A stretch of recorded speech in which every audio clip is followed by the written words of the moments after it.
Welcome to the Scaling Podcast. I'm your host, Aaron Harper, and today's guest is Brooke Budke. Brooke actually came out here to the studio right here in Nashville, and we talked for 2 hours about mindset, about her growing her company to multiple brands. She is a fractional marketing executive for franchisors.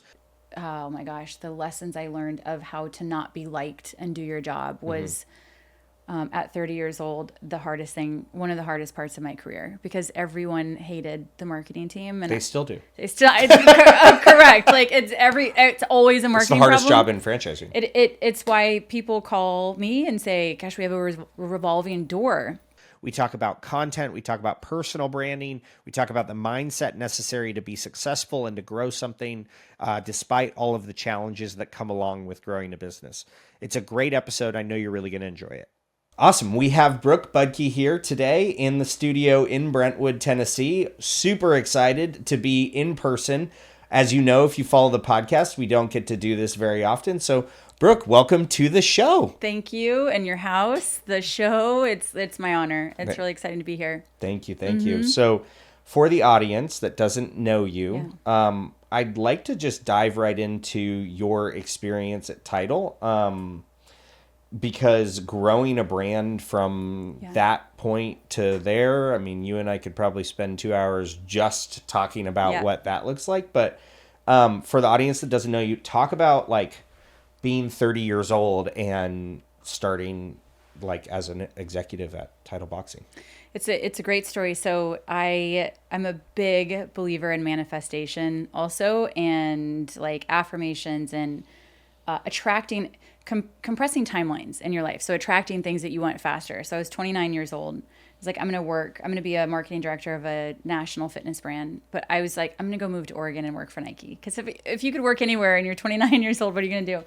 So I started applying, and I had this dream of changing the health and wellness industry or being part of it. And a connection of mine at the time said, oh, Tidal Boxing Club is looking for a marketing director. And I was like, well, I don't really want to do boxing. Like, it felt really aggressive, especially as a female consumer, because it was based in Kansas City, and I drove by all these locations all the time, and I was like, how interesting that people do that.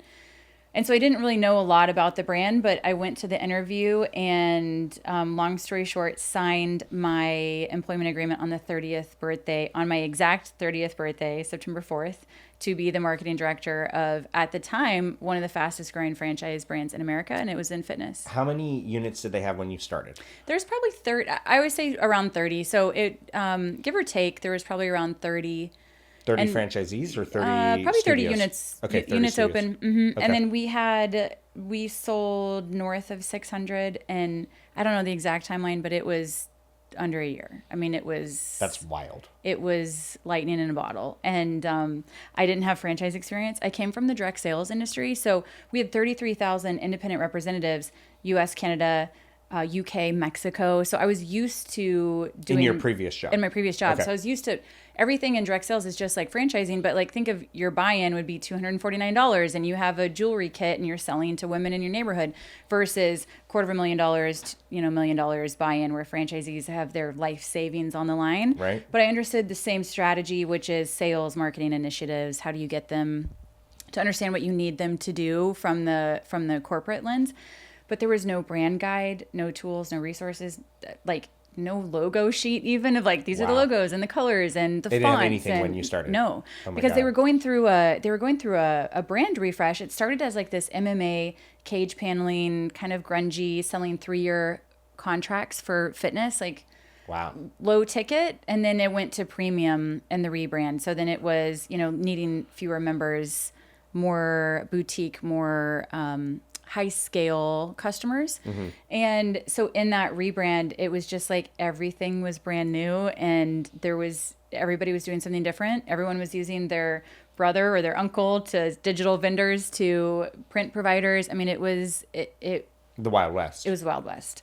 So there was a huge cleanup process, and oh my gosh, the lessons I learned of how to not be liked and do your job was at 30 years old, one of the hardest parts of my career, because everyone hated the marketing team. And They still do. it's correct. Like it's always a marketing problem. It's the hardest job in franchising. It's why people call me and say, gosh, we have a revolving door, because everything always points to that. And it's almost always not a marketing problem. It's a conversion or a sales or ops or like the customer journey. So we look at all of it holistically, but, starting at 30 years old with no franchise experience, thank God I am tough as nails and I have grit. And I'm like, if somebody's going to figure out, it's going to be me. And I did. And I just every day kept making decisions that would compound upon one another.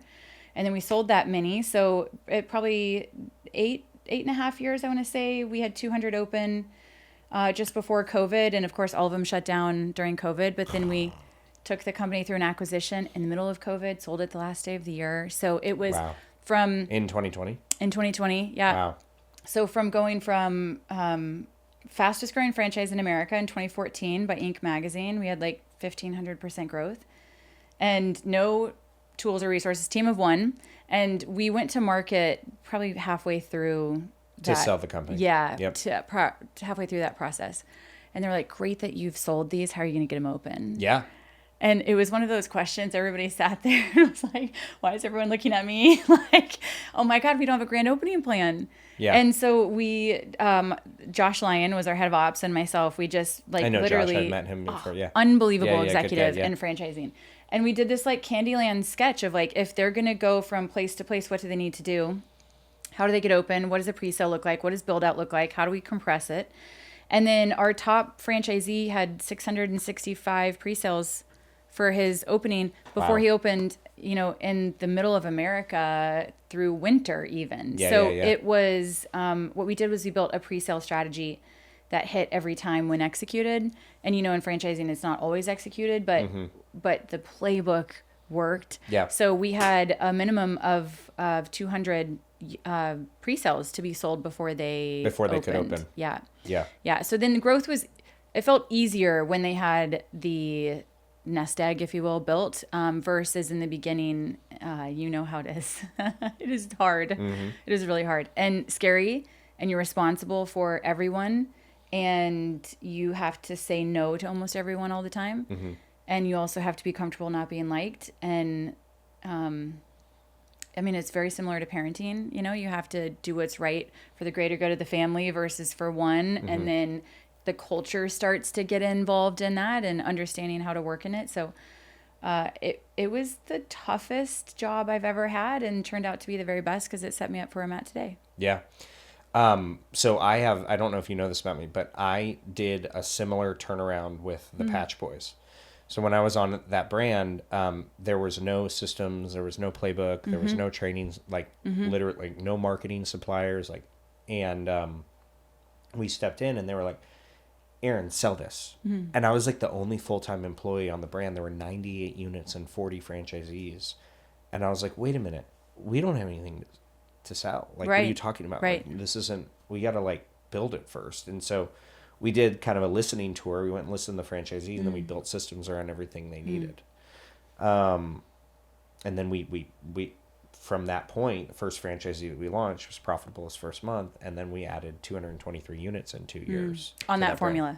Yeah, with the new plan, and we did something similar where we would turn leads on for the franchise owners at training.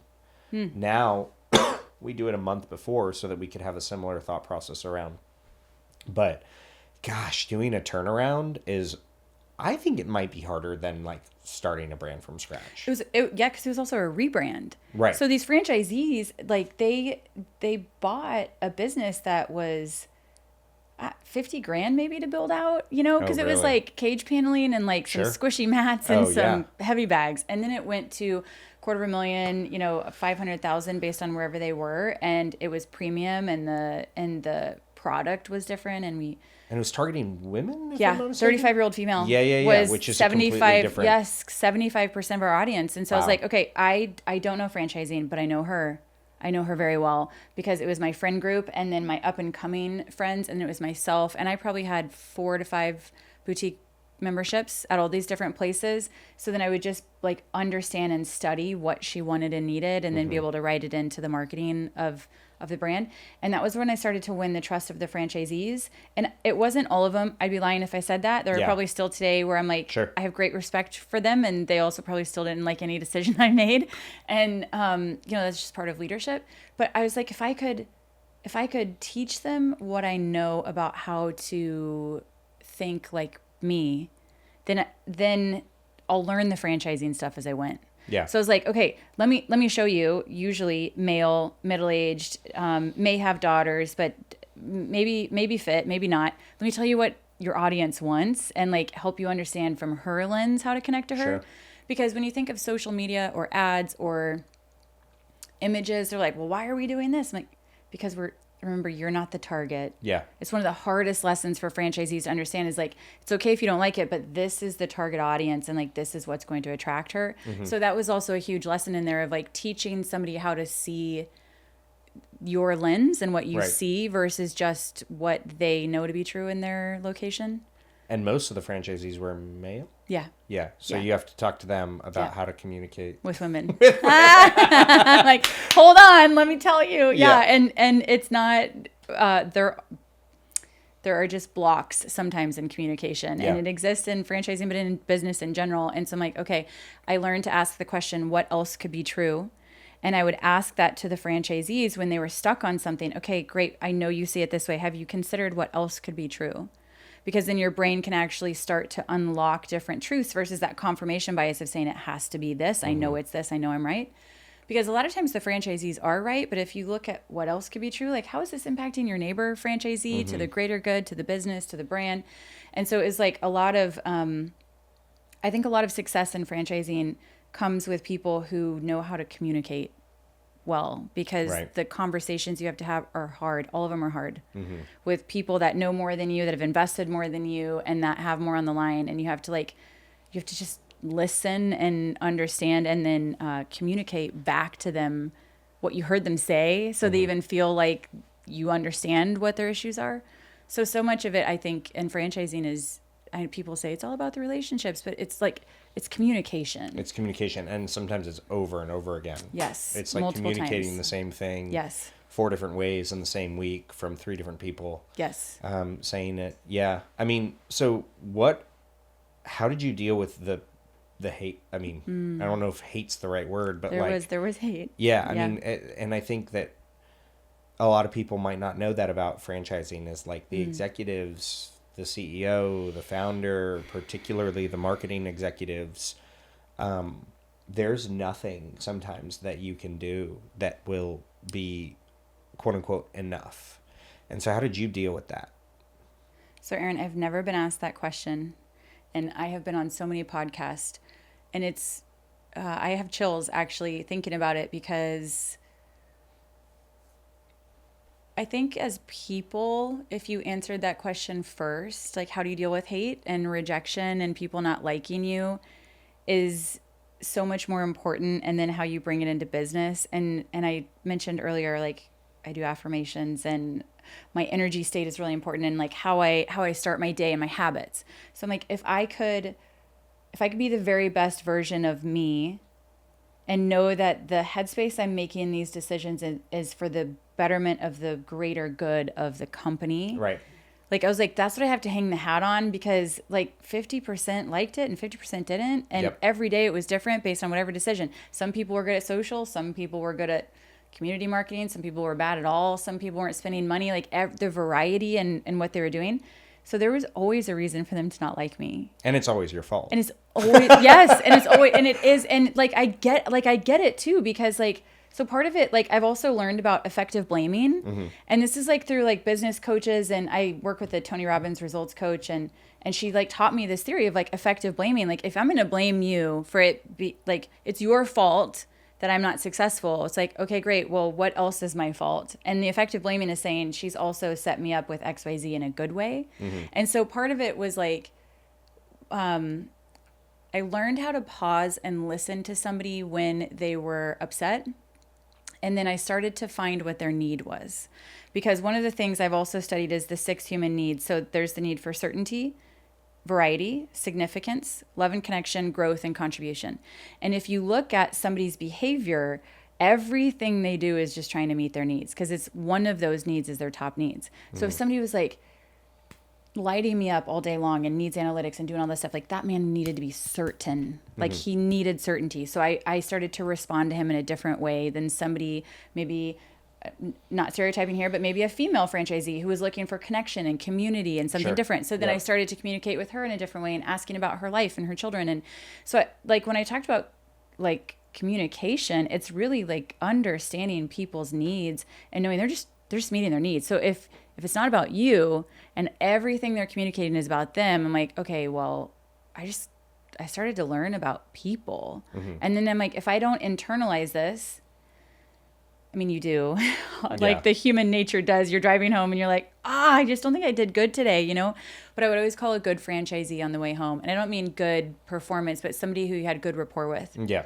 That was going to be nice and try to balance out. Yeah. And like, or that would give you feedback in a way that that landed softer or something. So I tried to sandwich the hate, if you will, because hate's such a strong word, but like it is a role. The head of marketing is a role that will take the blame and the hate and the negativity and it's always the franchisor's problem, and it's because we don't have enough marketing, which is driving leads.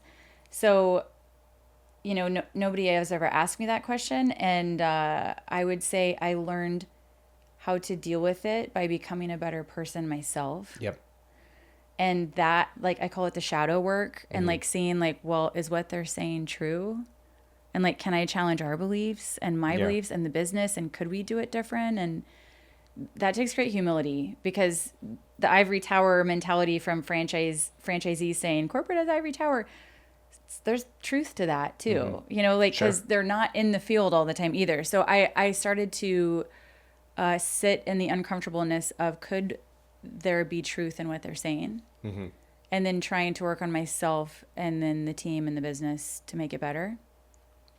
But you lose a lot of sleep. Yeah. And you mess up a lot, and you say sorry a lot. And if you don't, then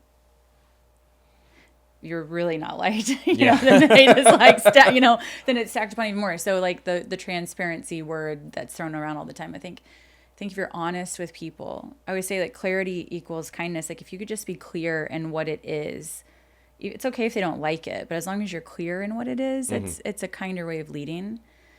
But lots of sleepless nights when you're not liked and you're scaling a business and you feel responsible for the weight of all these people's lives and their members and their staff.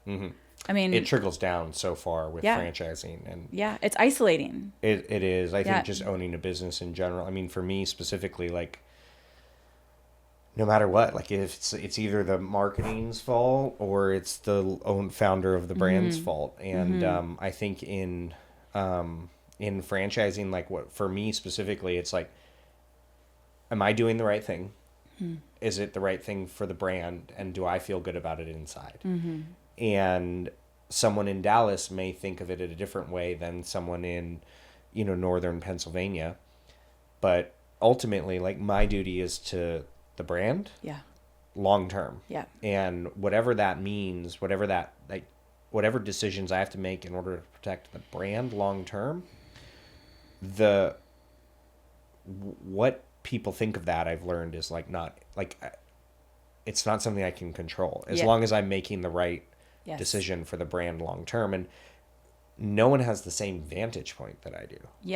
And that was also like something that I had to remind myself of. It's like, they're operating from their single location and I'm operating from, we have 300. And all these 300, in order for us to be a national brand, we have to do X, Y, and Z thing, which may not be exactly what one single location thinks we should do. But it feels deeply personal. And I don't know. I don't know that there's another industry where it's as personal, because someone's putting their entire life savings online. I don't know if there's another. The number of times I keep getting chills. When I ended up when I ended up leaving, you just made me think of this story.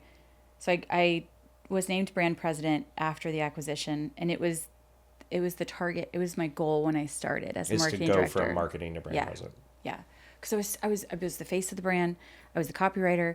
I did like zero budgets. We were in a deficit for the first, like, people don't talk about that. Like, you're basically spending founder money in a deficit for 5 years. Oh, yeah. At least. And then they're like, well, why aren't we spending the marketing dollars? I'm like, there is no marketing dollars. Yeah. Like we're spending. They were spent the last 5 years, like 5 times that. Right. Yeah. And so then it's like, I don't even have a budget to allocate to do the work. So then I would produce my own photo shoots. We would hire photographers. I wrote the script. I was like, this is what I want you to shoot. I literally started to become every role in the company. And like, that's why I'm a good entrepreneur today, because I just have this mentality of like, you just have to figure it out. Totally. And without dollars, you have to be really savvy. And then you have to hire team members that's like, I know that your job is social media, but you're also going to do every other part in this business. And so like franchising is deeply personal, but you also have to have this like, genius way of making something out of nothing as you're scaling to like give people resources and things that they need with very little money, or go out and secure a lot of funding, which a lot of emerging brands don't have the ability to do that. And so then they're like, okay, well, how do I do this? And that's also why it feels so deeply personal. Like I was the face of the brand. I'm on Fox News a dozen times. I'm like writing the headlines, and I become brand president. And like, so that timeline was like, okay, I went through IVF to get my son. I had one egg. Axel, right? Yes, Axel. And so I had one egg, one chance. It's the middle of COVID. My entire life was riding on this little embryo, and I implanted and became pregnant in November. This is 2020. Sold the business December 31st, 2020. They named me president January 2021. And I was like, in the last 90 days, my life. So you had a 2-month-old, basically. No, I was pregnant. I was in my first trimester. Oh, got it. Okay. And then my acupuncturist said, stressed out moms create stressed out babies. And I know that you can handle a high capacity, but you now have a life and a child of which you are responsible for. And like, I cried myself to sleep for months making the decision, because it was so deeply personal. And when you talk about like, you don't understand the joys and the sorrow and the weight is so personal in franchising. And then I was responsible for the team and the franchisees and the members, and also had been the face of the brand and like personally wrote it and curated it. So I was like, I felt like it was mine. Yeah. And then I was saying, and this isn't where I'm aligned anymore. Like, it's time for me to go. And that is also one of the hardest things. And then in doing so, like it gave room for other people to step up and lead. But like, when you're talking about how deeply personal it was, like, I felt like I was going through a divorce of my identity even, and just thinking about not being part of it, because you put every waking breath, sleepless night, you know, every trip, because you always travel to see your franchisees too. Like, it's a lifestyle. Everything in your life goes back to the brand. At some point, I'd be in the grocery store looking at magazines thinking, this is how I'm going to rewrite this and make it to the consumer. And, you know, your brain just is constantly curating for the brand. And then it's not only personal, it's like, is your identity, your life, it becomes like a third limb. Yes. Yeah. Yes. Yeah. And then when people are unhappy with it, you're like, I grew this for you. This limb is yours. I know. What do you mean? And like, your heart is like on the outside of your body, walking around with all these people. Yeah, it is a trip, and the headspace executives need to be in and marketers need to be in to make it in franchising is something studies could be done on it, truly. Yeah. I had to realize recently, and it really happened this year, that I am not my business and my business is not me. And in order for the business to truly grow it needs to not be me. And we launched from scratch. It was a full-blown startup. There was no franchising at all. We had no franchisees. Like, we had one single location. And I mean, I put all the chips on the table. Like, I'm one of the biggest investors in the brand. Like, I'm the majority shareholder. But, you know, there were multiple times, 2 major times that I could think of in the brand where I needed to fire myself so that the brand could grow. And that first time was doing the sales, the franchise sales, because I awarded the first 160 units myself. And I was at one point 5 weeks booked out on intro calls. And it's me, and I'm running the business in the night and in the morning, and I'm doing sales calls. And I was like, this is not sustainable. But the thing that I was doing was literally paying for everything else, and making sure that the staff was there. We were hiring. You mean the work was yes, the sales that I were doing. We were brand new. Yes, so we were hiring the people. Yes. So we're hiring. So you couldn't turn it off. Yes. So I'm like, okay. And then I was like, but I have this thesis that if I step out of sales and I go full time into like being the CEO of the organization and creating content daily, the decrease in franchisee acquisition costs to find franchisees from the content will pay for the sales team, and additionally will allow me to go recruit C-suite leaders. And so that's what we did. But when you build a sales team, the salespeople take a while to ramp up. So it's like you go 1 month and no deals have closed, and then you go another month and no deals have closed, and then you go 3 months and no deals have closed, and you're like, oh gosh, I need to get. I'm back. I got to get back in. I got to get back in. Yep, and then the sales leader that I hired was like, no, Aaron, like stay out. Like, trust me. And I'm like, all right. And then we started closing deals, and then we added another 160 units. So there was that time where I had to redefine, like I was a franchise salesperson. That's how I got into franchising. That I had to redefine, I'm the CEO of a franchise brand. And then it was, this year, it was like, wait, I actually, not only is it not right for the brand for me to continue to be CEO, like it's also not something I want to do. But if you watch a lot of these entrepreneurial videos and these things, it's like, no, you have to do whatever it takes. And I'm like, yeah, well, my time and attention is a resource, and an important one, I would argue. It wouldn't make sense for me to take my COO and say, hey, you're going to go run FranDev now. Right. Like, you're going to go sell franchise. He'd be like, what do you mean? I'm the COO. So I had to think about my time and attention as a resource. Part of the reason I did that and hired a professional CEO was because my entire identity was tied up in this business. And for the first 14 months of running this company, if you did not want to talk about business, I didn't want to talk to you. It was everything in my brain. It was all consuming. And that's not sustainable long term, as a human. And so I had to you'll love this. I literally wrote out a life operating manual with a table of contents. Sick. And all these things, I'll show it to you. All these things that my life is, friendships, my marriage, being a father, having communities that I'm a part of, all these things that were literally put on the back burner to get the business to where it is. And I'm like, okay, life comes in seasons if I let it. Or I can keep grinding and launch another brand and do this and all this stuff. Or I can be like, okay, life comes in seasons. And so I made the decision after writing that life kind of operating manual of what's important to me, that I had been recruiting for a CEO since about October of last year. I hired him in June, July. But I made the decision to kind of accelerate that process. Partly because I found the right person, but also because it was there's no other option now that I've written all this down. Do you know why I think you found the right person? Because you attracted it, because you became it. Yeah. So the law of attraction, people talk all the time about, how do you manifest these things? You manifest what you are.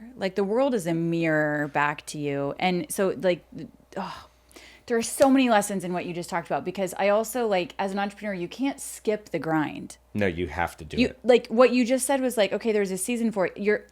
Every part of my life right now is funneled into building momentum brands. Yeah.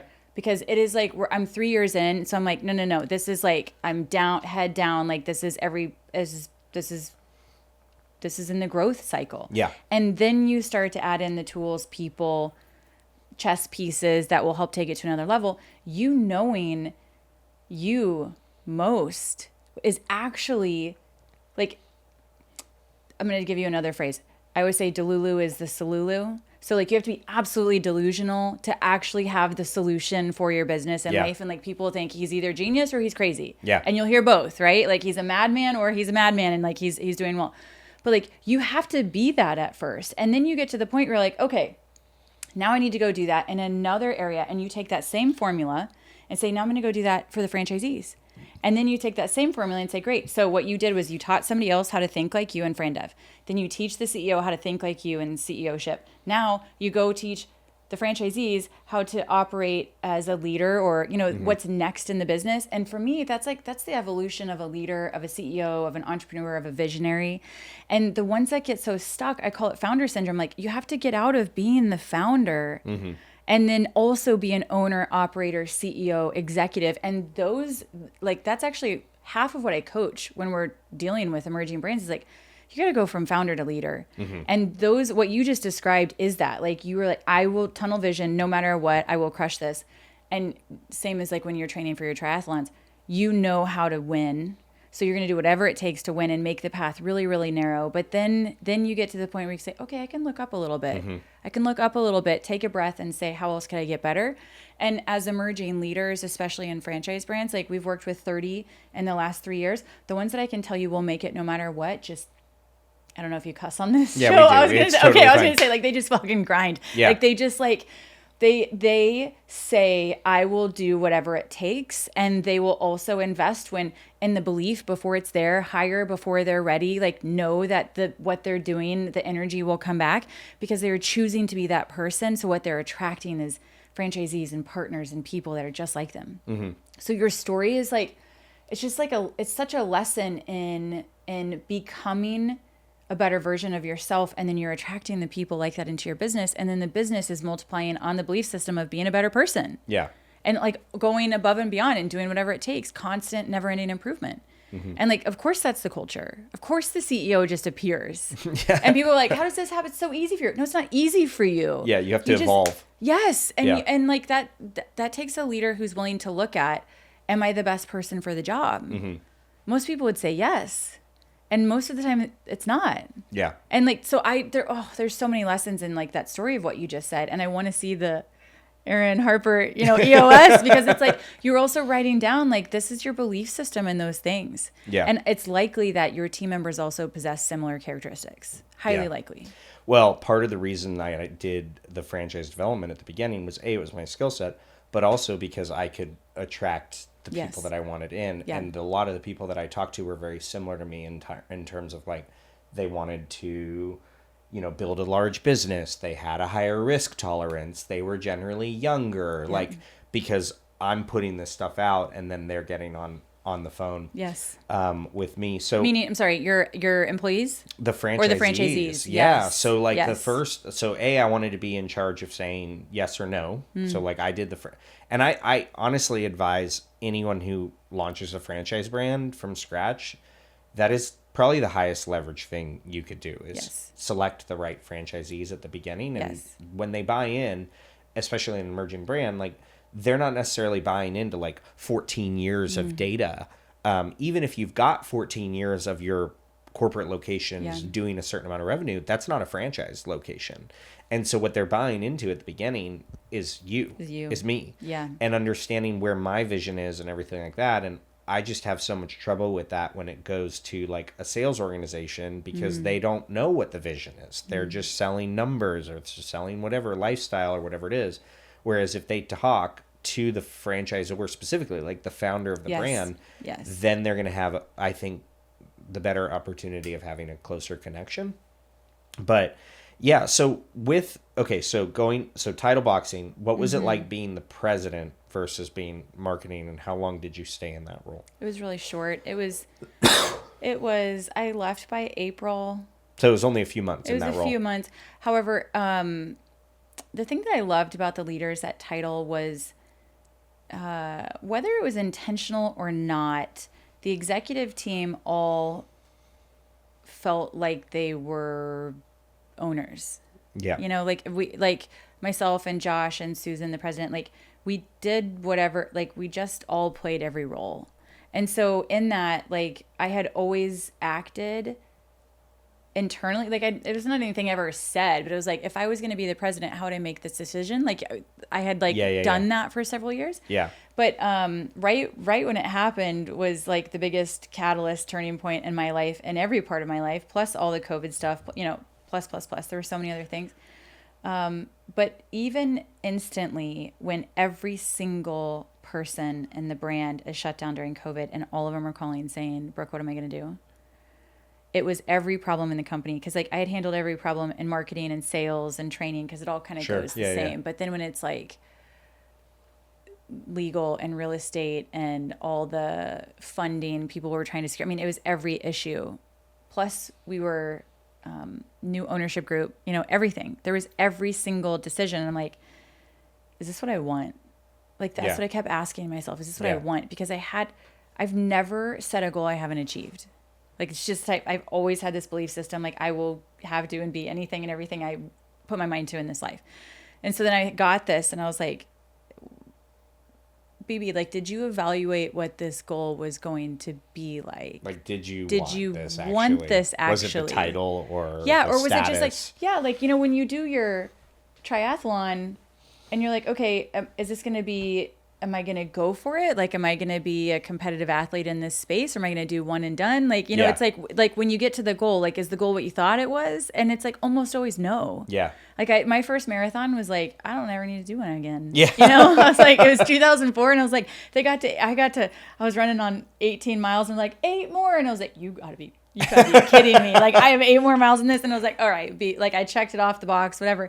And so it was interesting to me, like, because I had dealt with so many fires and so much pressure as the head of marketing always does, it was like asking myself the question, is this what I want? Yeah.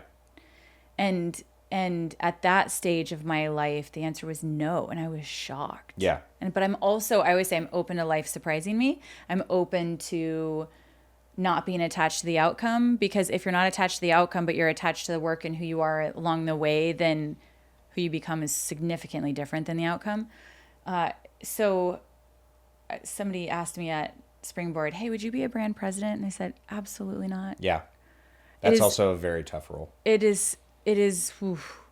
Yeah, it is. Like, it's the brand president and the head of marketing that are probably the hardest two roles. Like the VP of Ops kind of guy, he's usually a numbers guy. Yeah. Behind the scenes, you know, he's got your computer he's set got up. coaches that, you know, do that. Yeah, he's kind of got a barrier, Yeah. the head of marketing. Yeah. Josh and I that's why we were such a good team. He'd be like, baby, you go handle that. I'm going to do this. And he, you know, he's like Mr. Analytical. Yeah. It's ops drives certainty in the business, but there's so much less emotion in it. Yeah. And volatility and all of the. Well, and you were also scaling your life at that time, making a big decision to have a baby. So things change when you make. So how did that impact your decision to not do that? Well, so I got married at 36 and I had, you know, it's so funny how you think your life is going to go and then what actually happens. And you're like, what the fuck? I didn't see that coming, you know? And then I was going to say my husband at the time, now we're going through divorce, but like he had 3 children. And so they were 8, 9, and 11 when I first met them. So I raised them for half their life. Wow. So I became a stepmom, and arguably to all the stepmoms out there, it is the hardest job I have ever had in my life. Right. To hold space for children that are not yours and to love them exactly as they are and to influence, but not too much, and to always, like, you know, they have a mother and a father, but you're the big sister, best friend, but you're also a parent and authority. Like it is complex. Mm-hmm. So I had that. And then we were adding a baby into the mix, and then being pregnant for the first time at 38, I was like, I waited my whole life for this. Yeah. Like, you know, and especially for women, there's a lot of pressure to get married and find the guy and have the baby and the white picket fence and do all the things. And I chose to, like, your description of how you went head down, like, I'm going to do this. I did that in my career on purpose because it's like, that's what I'm gifted at and good at. And if I don't use these, like, talent, I feel like what a waste if I'm here and I have this to give.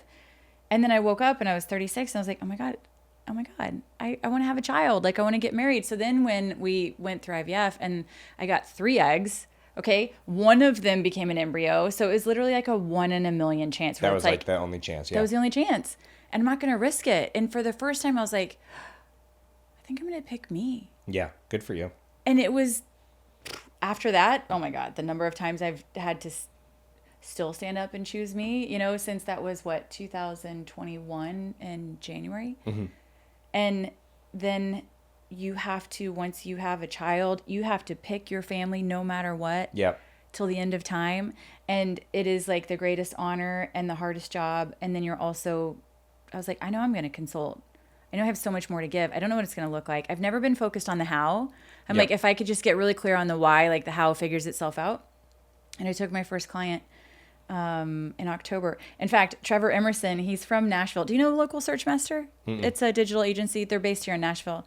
And he texted me, the day I was giving birth, and said, Brooke, are you going to start consulting? I have a client for you. And I was like, Trevor, I am in labor. Give me like 2 weeks. He was like, are you serious? I'm like, no, I'm actually at the hospital, like giving birth to my son. And he was like, okay. I was like, and it worked out perfect. And that client started in October, and then it grew really fast. But I always knew I wanted to have my own brand, and I never envisioned really what it was going to look like or how. But I knew it was going to be that way. And so then the minute that I got pregnant, Aaron, it was literally like something switched inside of me and was like, Brooke, you are not living for yourself anymore. Mm-hmm. And you are caring for the life of this child. And the responsibility of the mother is something that... It's profound. It is both the greatest gift and the single hardest thing to sustain who you are as a human being. Yeah. And to take care of the children and the marriage and the family and everything. And I just knew I wasn't in congruency. I just knew it was time. And the hardest thing is knowing it's time and walking through the door of uncertainty. Mm-hmm. Because so many people know when it's not time. It's like, oh, you feel it and you're like, this is not good. But they just stay where they are. And because the brain is designed to seek a familiar hell mm-hmm. than to seek an unfamiliar heaven. Mm-hmm. And so there's like this thing that happens to people is like, I don't like where I'm at, but I'm going to stay because this is what I know. I know I can survive here. It's like, if you would have stayed as the CEO, this is what I know. I can survive here. I can do this. But then you're living out of survival mode instead of like thriving in a completely different way.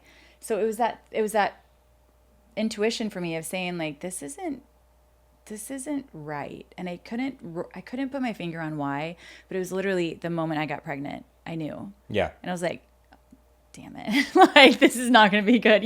Like when you need to break up with somebody and you're like, I'm going to have this hard conversation, and you're all right, well, like there's no easy way to do this.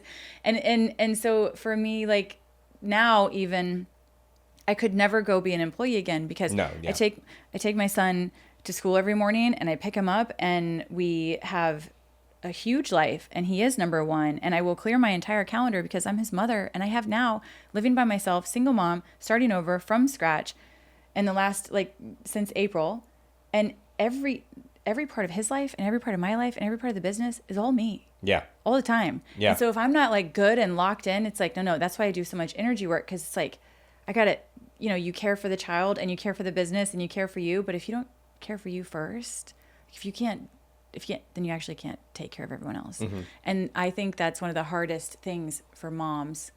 And there's this term where it's like, oh, I'm a working mom. But nobody's like, are you a working dad? Yeah. Nobody's ever been like, oh, are you a working dad? Like, that's never come out of somebody's mouth. Because like the weight of a mother is like it's the heart of the family and the child. And I know that. And so then I also knew like being a brand president it's 80 hours, 90 hours a week. Yeah. Easy. Yeah. And it wasn't healthy, and it wasn't what I was called to anymore. And so I was scared out of my mind, because I was like, this is my career, and I broke the glass ceiling, and I did it before I was 40, and I did all the things I wanted to do, and all of a sudden I don't want to do it anymore. Mm-hmm. And it was like having the belief system, I'm going to go bet on me, and I don't know what that looks like, and I'm going to bet on my family and my kids, and it's still, I could close my business tomorrow if I needed to do what was right for your kids, your family, and like, until you all of a sudden have that multiplication of yourself, I don't know that you could ever describe how it feels, you know. And I'm like upstairs in your house and I see their cribs and their binkies. You're like, it's like, oh, like it's the most precious part of life that you never get back. Yeah. And it goes so fast. I know. And totally does. It's like you're going to blink and they're going to be standing there and they're going to be 16 and you're like, what? And so will your business. Yeah. Because you're growing both at the same time. That's the joy of entrepreneurship is you're in this high growth mode. That's what your question. Yeah. And so it's kind of like if you're there, just go there in all categories. Yeah. So that was April when you stepped down of 2021. And then you had Axel in October. In July. Oh, in July. Okay. So, and then when did you take your first client on? Was that October? Okay. Yeah. So from April to October, you're figuring out what you want to do next.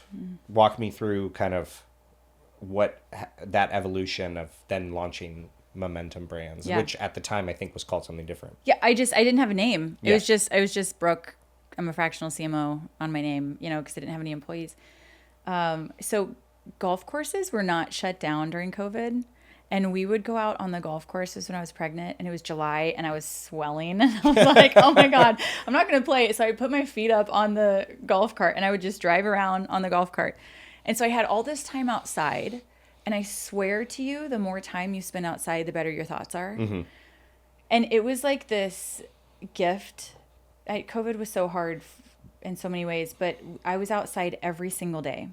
And it was like grounding, like this earth mama type thing. So I would spend time on a golf course or outside every single day.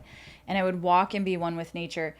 And my ideas would flow so easily and freely because you're not like attached to the computers and the screens and the phones and the social and all of the things that are so distracting.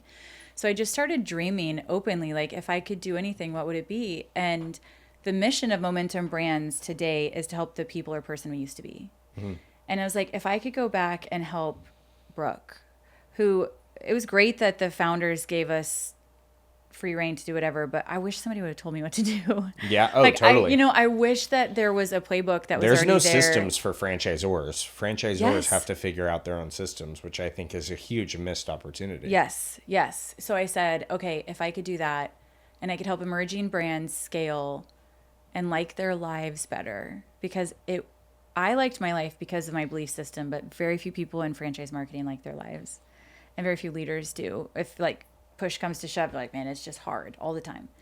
So I was like, if I could help those people, how would I do it? And I was like, I'm just going to start doing franchise marketing. But it has evolved so much because we teach and build the infrastructure of what the franchise brands need to have in place.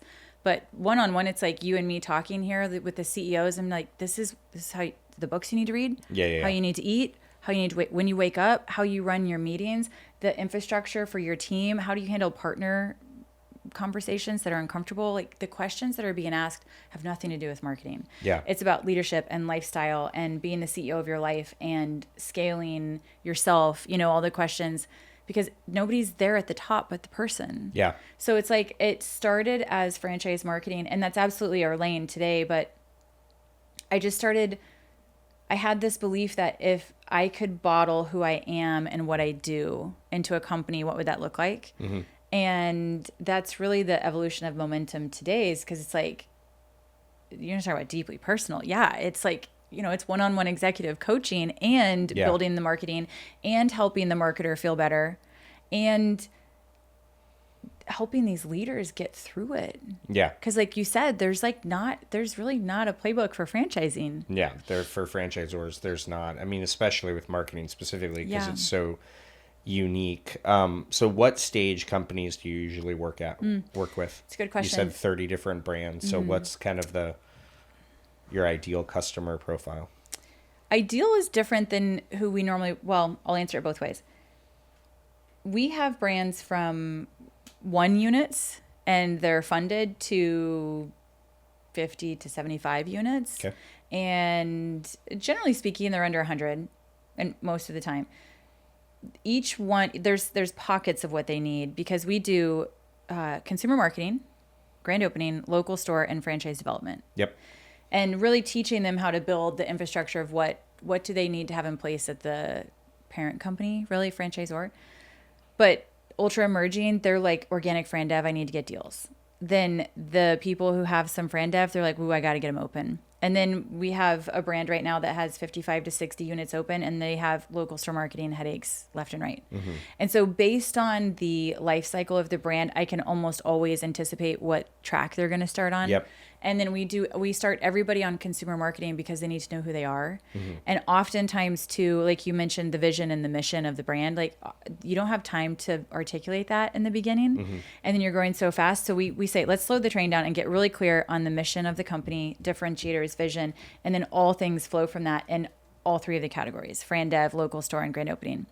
Because the franchisee also wants to know target audience, profile, what are they doing, everything about them. And then the mission, in our opinion, is a frontline, like the frontline employee's mission. Yeah, sure. At Title, it was to be the best hour of someone's day, as an example. And like, it wasn't to be the best boxing and kickboxing, to be the coolest fitness. It was to be the best hour of someone's day. Because if somebody's going to give you an hour, let's make it the best that they have. Sure.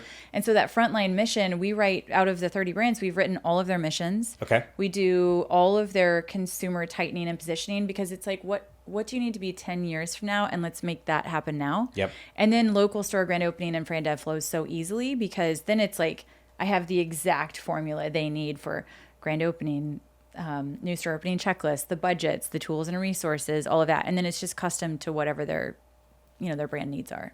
And what's the ideal customer profile for you that you guys are targeting? Is it just emerging brands, or is it fitness, or is it health and wellness, or is it just anyone like in franchising? I have yet to, no, we've had one fitness brand. Okay. Fitness got hit so hard during COVID that it's now, I'm seeing wellness and fitness brands come back up in the space, but we haven't had, I have a lot of indoor sports right now. Okay. Baseball and golf are for two. Kids? Yeah, baseball is for kids, golf is adults, but similar model, membership model, where it's not marketing, but I've literally rewritten their entire membership plan, what their agreements look like, how they do their pre-sale, the pricing structure, how they set their minimums, how they teach franchisees to get their units. Like, that's not marketing. That's actually ops and sales and product. But in a similar way, it's like, once you crack the code, you can apply it to different brands. So membership models, it's really easy for us to do. But we've had nanny agencies to TN beverages to med spa to pets to like every type of category, home services. And it's now we have all these success clues that we can pull in and say, here's what other brands are doing. Let's model it and get you there faster. So we love membership models, the recurring revenue. It's just, right. It's it. Like if I could do anything, I would have a brand with a membership model.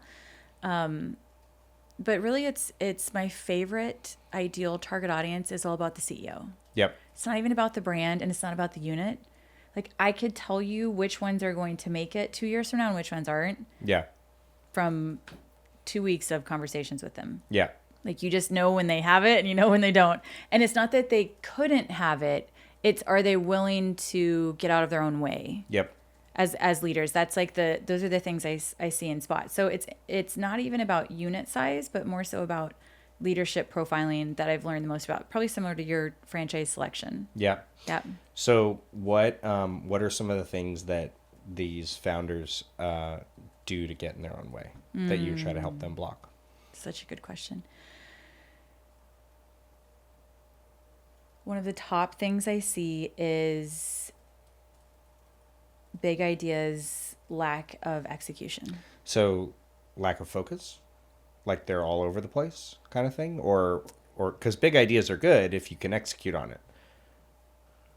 So if I think of a leader that is going to struggle, it is someone who wants to be liked and needs approval from multiple people before making decisions and doesn't honor their instinct and stalls. And what I mean by stalls is there is so much about franchising where you fucking guess and you figure it out. Yeah. And if you don't have the confidence in yourself to say, I'm going to throw this dart, and if I miss, I miss, and we'll fix it, but I'm at least going to throw it. Like, making the hard decisions fast is one of the top things that I see for successful leaders. And a bias to action. Yes. Yeah, yeah. Yes. And in that, the ones that don't, I'm like, we've literally had this conversation 7 times, Bob.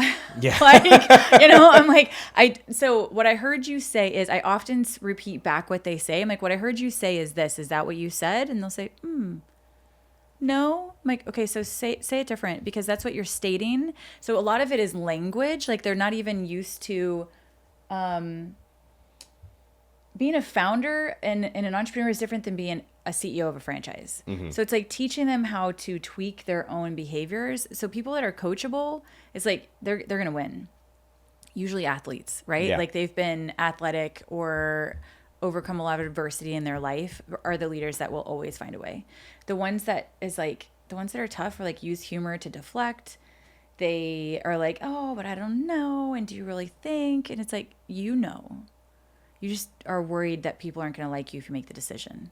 And that is like the whole conversation we've had up until now is like, you're not going to be liked. If you're in franchising, you are not going to be liked. No, yeah. Like somebody needs to hold, those signs on Instagram where it's like somebody needs to say, like, if you are a leader of a franchise brand, you are not going to be liked, and you have to be comfortable with it. Yeah. And then if you know that and you can make the decisions, then you're going to make it. Mm-hmm. But where I see it's like the slowdown of, gosh, maybe I should do more research, or maybe I should do this, or maybe I should do that. And then they just miss it. Yeah. And like, so much of it is just like, you just gotta jump. And so really it's like, it's the fear factor. Being comfortable, being uncertain is also another thing where I'm like, if I see a leader who's like, I'm okay with uncertainty, then they're just gonna slay, because everything in life is uncertain. But franchising is, a lot of it is certain that franchisees aren't going to like you and that there's formulas, but so much of it is uncertain and not knowing what's ahead. Yeah. Where do you see most brands either stall out or struggle? Well, in emerging, funding is always a conversation that comes up. However, I don't teach, my style of marketing is not that you have to have 6-figure brand funds. It's that you have to be savvy. And you have to hire people that are creative and that you can max out, high potential people that you can max out. So oftentimes people will say, do I need a head of marketing? I'm like, you could have an assistant literally run your marketing department, or you could have a marketing director who's incapable of running a marketing department, but you just need somebody who's going to execute and who's going to take it and run with it. The leader needs to decide, and the other person needs to go and execute. So when it's, the traits, you asked which ones fail, correct? I just said, what are some of the reasons they stall out or they can't scale? Like, what are some of the things you've seen, and kind of how have you helped brands overcome those things? Yes. So I would say funding is the biggest. Needing to probably raise capital. Yes. Okay. They literally are like, we don't know if we're going to make payroll. Well, like, okay, so you shouldn't be working with us. Yeah. I'm like, okay, let's like take a time out here, because like, whoa, we are not ready to scale. Because like, yeah, part of it too is like being ready for the growth, right? Like you talk about responsible franchising. Sometimes it's like knowing that you need to have a lot of capital to do it. You need to be ready with your systems and resources. You need to hire before you're ready, like to have all that stuff in there. But it's really just cash is a big part of the reason. I think it's a huge reason. Yep. But also, like, we have a brand that they're going out and getting grants from the state, and they're applying to entrepreneurship from colleges, and they're like fundraising in a way because they're just really creative. Yeah. And like, they haven't brought up funding once. And then I have other people like, gee, well, I'm going to go try and get a loan. I'm like, no, hold on. Like, you're actively selling. So it's, but also too, I think that's not even about funding. That's just about resourcefulness. Yeah. Like just being a resourceful person and knocking on doors and not being afraid to ask people and network and figure out how the system works, or to, put your own spin on it. You really do have to be creative more so than anything. 'Cause that's a big one, but, not wanting to lead publicly is the second biggest. Really? Yeah. Okay. Say more about that. I think and I know that emerging brands sell in the founder vision and the founder belief. If the founder doesn't believe his or her ideas are worthy of mass consumption, it's unlikely that a candidate will also think that they're worthy. Right. And so we teach a lot of executive edge strategy to the type of content pillars they need to own, to the frequency, to how they do Discovery Day strategy. Yep. What's on the table? What do you say? What does somebody else say? What are we going to tell in this story in person at Discovery Day? Yep. Where are you going to take them? How's the flow of the day look like? So marketing is brand strategy from a human capital point of view too. Like, who's going to present? Does this person know how to handle objections? If you have somebody presenting in Discovery Day and they don't know how to handle an objection of, well, how am I going to get my leads, Aaron? Then they're going to lose the deal for you because you have somebody that's unprepared. So like, practice. You know, like we would do at Title, we would literally practice once a quarter and redo all of our Discovery Day slides, and we were selling 600 units. Yeah. And we would still practice on how do we get better and how do we do an office tour and in what order do we do it? And like somebody who is always tinkering to make it look better, whether that's the visionary or head of marketing, but having a leader, you know, at the Skip Summit, the quote that my entire speech was so goes the leader, so goes the team. Yeah. Like having a leader that says, send me.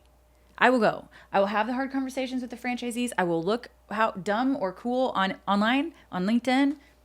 Send me. I'll go do it. You want me to go find money? I will go find it. You want me to drive the Discovery Day candidates around in my car? I'll make sure it's clean. Yeah. I mean, it's like, it's the little things. It's not even the big stuff. It's literally the micro habits that make or break the difference of a leader. Like John Rachi was our CEO at Title, and we would do so many Discovery Days. He was the CEO. Yeah. And he's like, Budke, you got to have a clean car all the time. Every single day you have to have your car detailed. Do you know I go to the car wash every single day? You still do right now? I still do every single day. I'm a Tommy's Car Wash member. Wow. It's the greatest car wash franchise. I absolutely love it. Their loading system is unbelievable. And I go every single day. And I have a kid who, like, he knows the rules. If he eats in my car, he's 3, he just turned 4. And like, he's still like, Mommy, here's my trash. I'm like, because a clean space and a clean car is like a clean head, right? Yeah. And also you never know when are you going to pick up a guest at the airport? Yeah, How are you totally. going to take them? What are you listening to? Do you have classical music on? Do you have like a podcast? Or like, they're going to know every part about you. So like, it is the micro details of, is a leader willing to go the extra mile? Get up and go hike and work on yourself. Having a clean car. Like, what does your team look like? Do you practice Discovery Day? Like all of these parts, it's the life and brand strategy, in my opinion. And so the leaders that aren't willing to say like, okay, great, let's get in there and figure it out, they're not going to figure it out. Yeah. Because your example is a perfect story to that. Like, you have to put your head down, go hard. And you say, family, I love you and I'm doing this for you. Yep. And I need you to be soft to me when I come home because the world is hard to me Yep. all day long. Yep. And like, hold space for that here so then you can go out and be a hero somewhere else. Like, part of it is just also how you communicate to your family so Yep. that they can play that role for you and that you can play that for them. And all of it is interpersonal communications.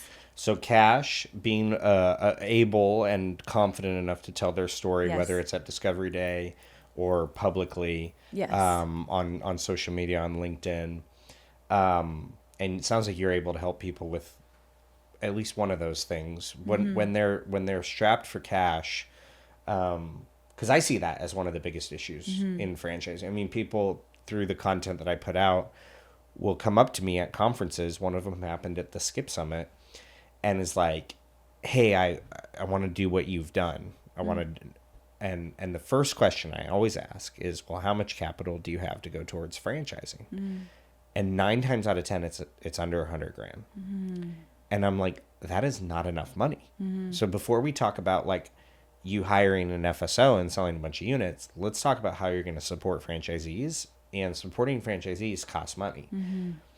I'm of the opinion that most franchisors would probably, and speaking specifically from like my situation was different, right? Like my experience was in franchising, wasn't in power washing. But let's just say the founders of the original Rolling Suds decided that they wanted to franchise, like without the experience in franchising or any emerging brand. I would say go open other corporate owned units, then either sell those units to new franchisees, you have instant validation, or use the cash from the other units to then fund the franchise. Or get, let's just say 10 units, let's say it's a restaurant concept, get 10 units regionally, and then go raise capital on those units. And or And then like you now have, maybe you have less equity on those units, but now you have cash to then invest in the franchisor. And I am of the belief too that I think if people knew how much it cost to franchise a business and the likelihood of getting to 100 open units, which is a lot really hard, as you and I know, and kind of what the cash on cash return looks like until you get to 100 open units, I think less people would franchise their business. It applies to franchisees. Yes. If you're sitting there not telling them, I know that we're asking you to be funded, but you better be able to back it.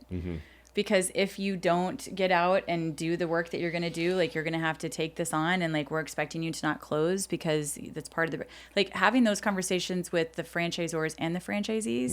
But you know, Aaron, when you were saying that, I think the other thing that emerging brands don't have is human capital and intelligence of what franchising is like. Yes. The intellectual capital. Totally agree. Yes. And that's like that's my favorite thing about what we do at Momentum is the marketing is easy. Like the marketing is so easy when you're working with somebody who can teach you, these are the 5 ways that a prospect is going to buy from your local franchisee. Now we're going to go customize them to exactly what they need to do. Great. That's easy. What's not easy is teaching somebody how to scale their brain and their mind and their belief system as a franchisor. Yeah. And that's the other part where like I will literally get calls from our executives like in the middle of the night. I call them walk and talks all the time. I'm like, I'm going to go on a walk. Let's chat about this. You know, like let's like whiteboard it for you. And the questions are never about marketing. It's that they don't have somebody that they can ask questions to that's going to give them team. Yes. Yeah. That's going to give them advice about, and most of the time their team members don't have franchise experience. So maybe they're marketing, maybe they're ops, maybe somebody in ops has franchise experience, but very few marketers do, especially entry. Sure. And so they're saying, gosh, I'm the only one that has franchise experience. What do I do here? I'm like, well, you get more people with franchise experience on your team. But that's also too why our business exists and is thriving, because they okay, great. We're going to tell you, here's the model you need to follow. This is what business you're really in. And like, so the blueprint is there. But I swear to you, the thing that I think people love is we give them certainty. Yeah. I say, this is what we're going to do for the next quarter. This is where you're going to spend your time in marketing. This is the exact thing you're going to think about. This is the exact data you need to pull. They're like, thank you. Yeah. Just somebody tell me what to do. A playbook, And so if it's an advisor, if it's a board, if it's a consultant, like it's also, or mastermind, like you're in masterminds and stuff that you're creating, it's getting in the same room, attending events with people that have been there, so you can ask the questions to people that can say, this is normal. Every single time when I say to somebody, don't worry, this is normal, they're like, I feel like I'm losing my mind. I'm like, this is normal. And you know, and they just need somebody to normalize kind of the insanity of, it's a beautiful business model, but it is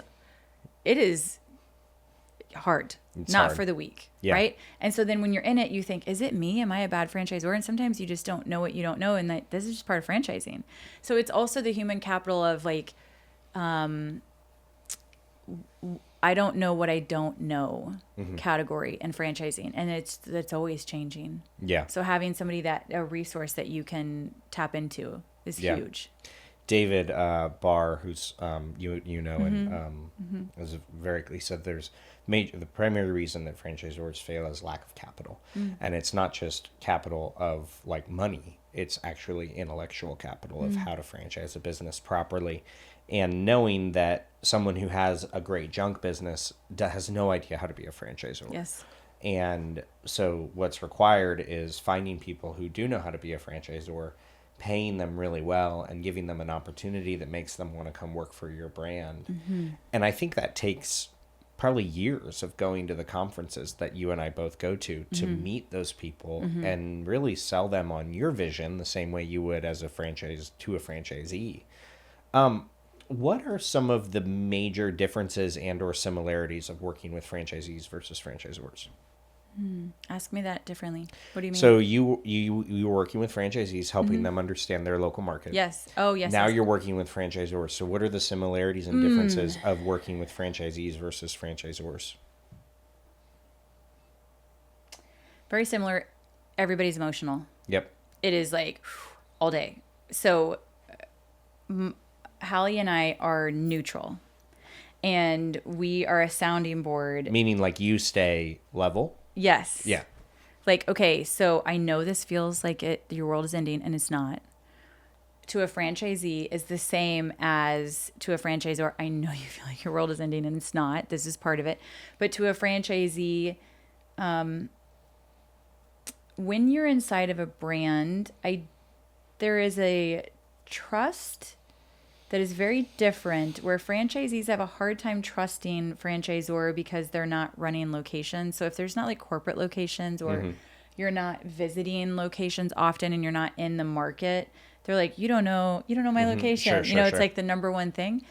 That doesn't exist so much for us with franchisors, because franchisors are like, you know everything about franchising. Tell us what you know. They're more like open to being wrong, maybe. Yep. So that's a big difference. The franchisees are more creative than the franchisors, because it's their name on the line, and their community and their network of people. And so when we're like, they're out of compliant, they're also just wildly creative. Yeah. Like I am blown away by some of the things franchisees can do and come up with. And if the franchisor put time into being creative, their franchisees would follow them more. So I think also franchisees have a free spirit heart more so than franchisors. And it's not that I get that the franchisor has to hold the line, but they still need somebody who's going to question why something's being done a certain way. And franchisees question every part of the business. Yeah. Whereas if somebody internally was focused on innovation and questioning and evolution of the brand, I think franchisees would get behind that more, because there's a culture of it. So like that's really missing at the franchisor level, is somebody creativity. Because they're 100% of their job is problem solving.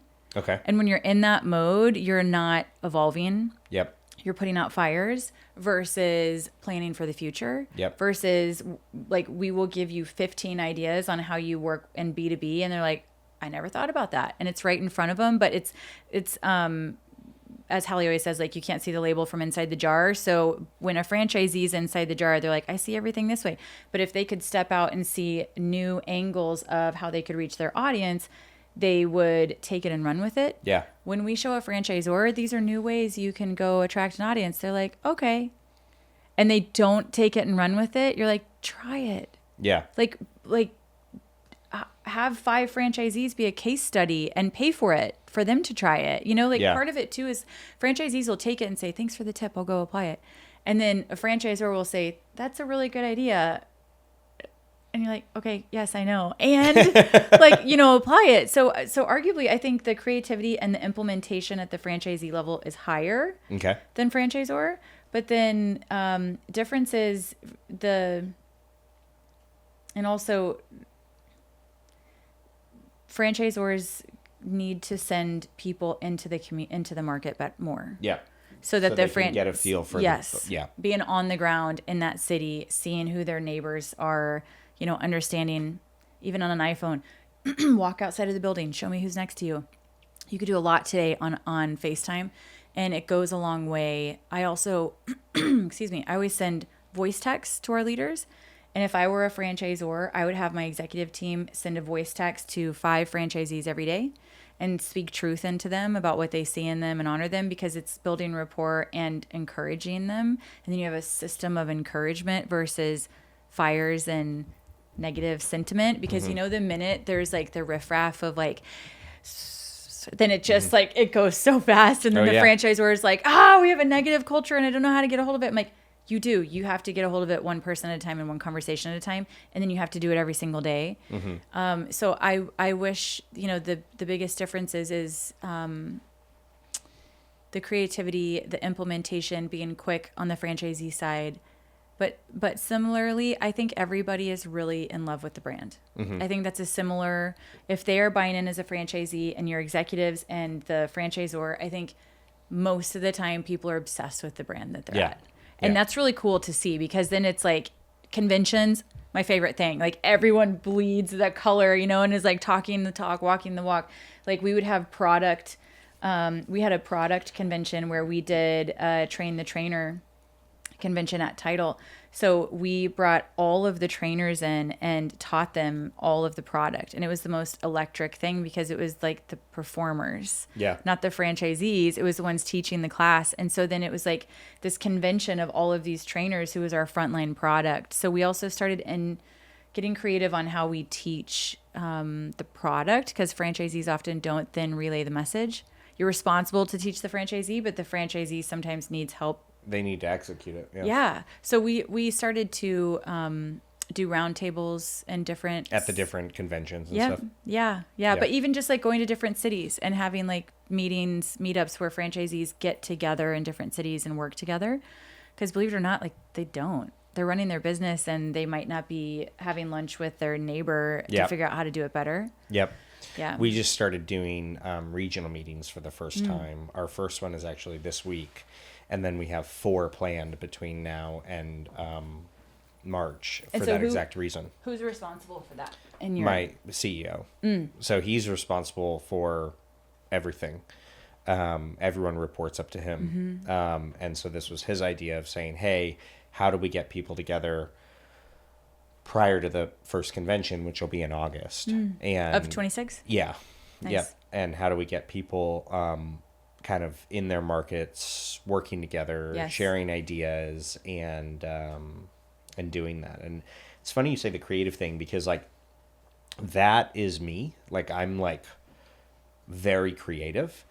And when you get a brand from 0 units to 300, it's a significantly different skill set than going from 300 to 600. At 300 to 600, it's like we need to get in here and optimize and tweak.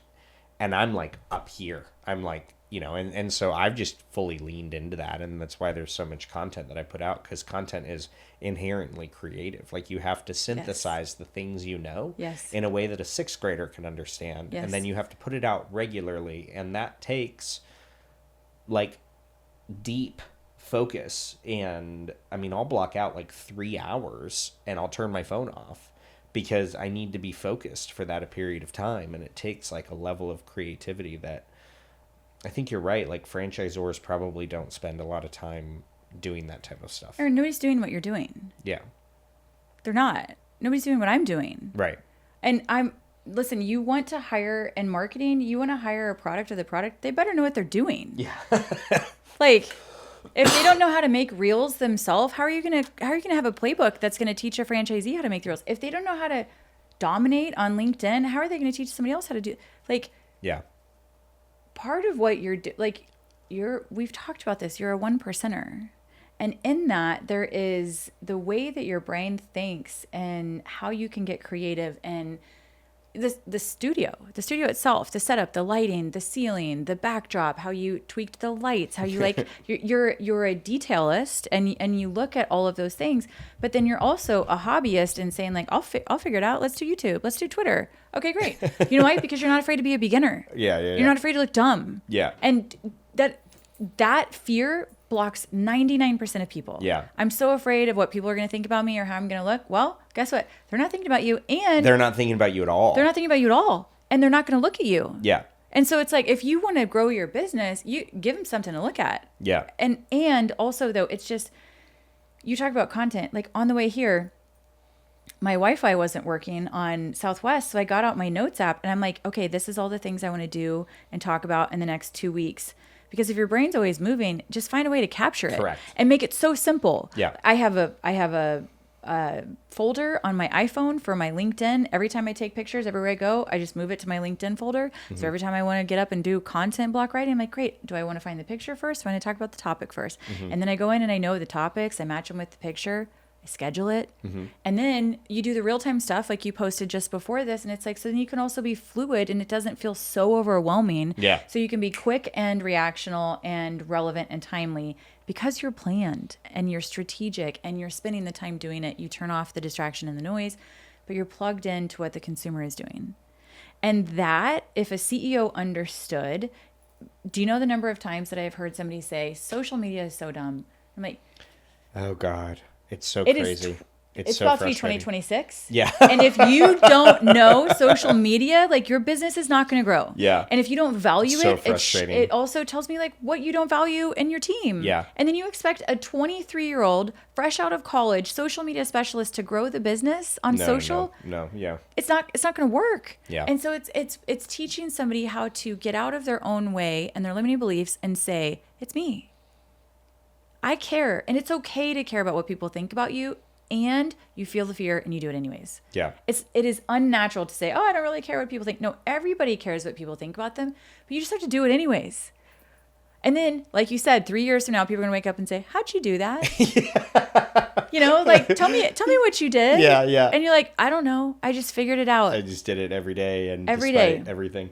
Yeah. So like, I don't know if I've shared this with you, but like when I stepped out of sales and into content, nobody thought it was a good idea. Like 0 people. There were, James is like, I thought it was a good idea. Yeah. Your videographer's going, I did. Okay. Employment. So there was maybe realistically probably 2 people in my life. Like if I can think of coming to mind that were like, yeah, I think this content thing is a good idea. My business partners didn't think it was a good idea. The franchisees didn't think it was a good idea. Even executives that we hired as a result of the content that I put out regularly, why they joined the company was largely because of the public. They didn't think it was a good idea. And so, and then even going into the beginning of this year, it was like, hey, like, here's all the revenue that we generated as a result of content. And here's what this revenue paid for. And here's how this helps franchise owners. And we showed that to our FAC. And anyways, it's like, I think people have this like visceral reaction to content. I don't know if it's like influencers have a bad name. I'm not quite sure, and I'm curious to hear your opinion on it because I think it's different if you're like an influencer that doesn't have any like operating experience versus like I'm gonna stand here next to this like bag and like you're gonna pay me for standing next to the bag. Versus, let's call it like an influencer that's also an operator, like what you and I are. Like we are operating businesses, and we are then using our knowledge to then influence people's behaviors, opinions, and decisions around the things that we do, which then builds relationship and trust at scale. But like, where do you think that comes from? Like, I don't know. I'd love your take. Well, I do think there's a difference between an influencer and a content creator. I think influence comes naturally to content creators who are authentic. And I think the ones who go for influence and try and be an influencer feel staged or fake, right? And so it is an interesting landscape. So let's talk about limiting beliefs. I've doubled my business this year from LinkedIn. I've landed 3 paid keynote speaking events from LinkedIn because I can articulate a message and I put it online. And I just booked another, I'm going to be the keynote speaker for House of Color, and it's their franchise conference in April in San Diego. Nice. And it's from LinkedIn. I don't know these executives. They're seeing it, and there is a belief that I have that if you become a daily habit for someone and a daily part of their routine and they start seeing it, then they always think of you and expect you. And then when they go to need you, they will think of you and expect you to deliver because you deliver with consistency. Yep. And so when somebody, this influencer content creator, like you and I talked before this about Springboard. I had so many people walk up to me and say, hi, Brooke, hi, Brooke, hi, Brooke, hi, Brooke. And it was like the brand authority of your name from personal branding versus Momentum Brands versus Rolling Suds versus Title Boxing Club versus the company you represent. Because I do think there is an art to vulnerability and to being yourself and to being yourself even if you're not liked and owning that. And that's what we talked about too, like franchisees aren't going to like you and you have to just know that's part of it. Well, especially if you're here to disrupt the whole industry. Yeah. You're not going to be liked. Yeah. 100%. And like one of my affirmations is I am here to rewrite the rules because I believe that is what I'm called to do. Yeah. And I make up everything as I go. Like, Yeah. but what we are doing is scaling the business, scaling myself, scaling the impact. But I believe what you just described is that you are committed to education. Yep. And that is what I want to do, is I want to educate at the highest level and add value for free over time, so that you are known in the industry for your belief systems, because you are educating someone. You're not asking them to buy. You are not saying, this is the greatest thing because of X. You're saying, this is what I believe. And if you believe something similar, then we're naturally going to get along, and then you're naturally going to succeed here. Yeah. And so the way and the approach of which it's being done as an educator is so different than an influencer who's like, I like this bag. This bag is nice. Right, You should right. buy it. Yeah, versus, this is how I've generated success in my life. I would like to give you the blueprint. Do you want the blueprint? Mm-hmm. Yes, you do. Okay, great. Let me give you the blueprint. And I had this, so I don't know, I had maybe 2,000 to 3,000 followers on LinkedIn, had, I don't even remember my page growth, 2.5 million views in the last year. Nice. Now I'm like at 11,000 connections. Every single comment, every single DM, except for the Stone Cold Sales AI ones, I will reply to. I will give people my phone number. I will invite them to join our email. This is not like my assistant. This is me. I want them to know me. When you talk about personal branding and like franchising being personal, it is.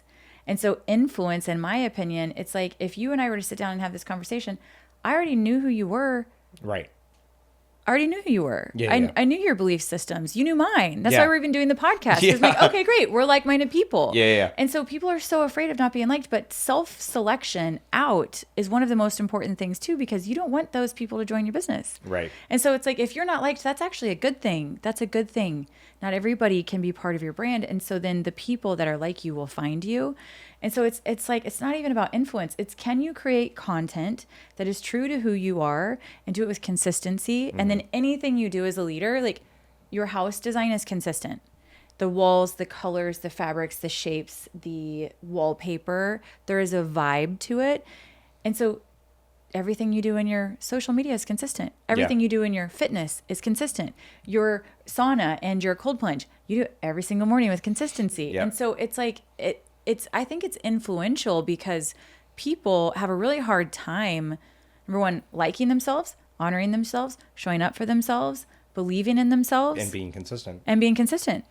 Yeah. And that's not a flaw. That's human beings. Like, suffering is part of the human experience. Everyone's going to suffer. Everyone's going to have hard times. But if you could just consistently say, I'm just going to keep going despite all the setbacks, and people will definitely have their opinions. You know, you're being gossiped about.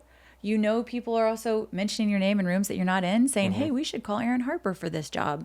And other people are saying, oh, can you believe Aaron Harper? You know? Yeah. And it's like, okay, but listen, you want to be in the rooms that they're mentioning your name. And that's also because of the personal brand. And so it comes, the good and bad come with everything we do. So my opinion is like, just go for it.